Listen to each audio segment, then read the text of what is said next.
What if the most sophisticated tools in tech aren't just building our future, but also dismantling our finances? Fraudsters are getting smarter, faster, and alarmingly more successful. It's not just a feeling. The data tells a stark story. The Federal Trade Commission reveals consumers lost over $12.5 billion to fraud in 2024. That's a staggering 25% jump from the previous year. And here's the kicker. Nearly 40% of all fraud reports now result in financial losses. Think about that for a moment. It means criminals are hitting their mark more often, extracting our hard-earned cash. At the heart of this surge, we find bank impersonation scams. These aren't some niche attack. They're incredibly common and terrifyingly effective. It often starts innocuously enough: a text, an email, or a phone call. Someone claiming to be from your bank, perhaps flagging a suspicious transaction, or just needing to verify some details. But their real goal? To either sneak into your bank account or, even more insidiously, trick you into moving your own money right into their hands. Experts are now pointing to artificial intelligence and years of practice as the culprits behind these increasingly elaborate schemes. These aren't just random calls anymore. Fraudsters are refining their craft, making it harder than ever to spot a fake. But we have a powerful defense: knowing the red flags. Your bank has strict rules about what they will and won't ask you for, especially over an unsolicited call or text. For instance, they will never ask for your online banking password, your debit card PIN, or those one-time passcodes you get for two-step verification.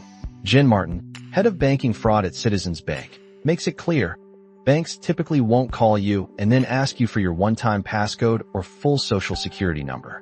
Sure, banks might need to verify your identity, but that usually happens when you call them. If someone calls you out of the blue asking for personal information, the safest move is to hang up. Then, call your bank directly using the number on your debit card or their official website.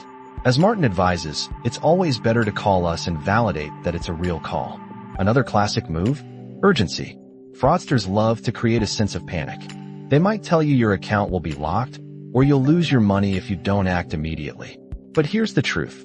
Your Real bank will never rush you or give you arbitrary deadlines. Darius Kingsley from JP Morgan Chase says it perfectly. First of all, don't panic. I can't urge that enough. We see this all the time, that people will panic and try to take action right away. Then there's the help us with a fraud investigation tactic. This one's particularly insidious. They might claim they're investigating internal wrongdoing at your branch and need your help. They'll even warn you not to tell anyone at the bank. Let me be clear. Banks do not ask customers to assist with internal fraud investigations, nor do they ask you to keep secrets. That's a huge red flag. And perhaps the most devastating trick: they ask you to move your money. They'll tell you your account is compromised and you need to transfer funds to a safe account. Spoiler alert, that safe account is controlled by the scammer. Kingsley warns that a bank will never ask you to move money or pay yourself. This particular scam is brutal because if you authorize the transaction, even under false pretenses, banks aren't usually required to refund your losses. It's like handing them your wallet. Fraudsters are constantly layering on new tricks to make their deception more convincing. They might spoof your bank's phone number, making it appear on your caller ID exactly as your bank's official number would. If you question them, they'll even tell you to check the number yourself, knowing it will match.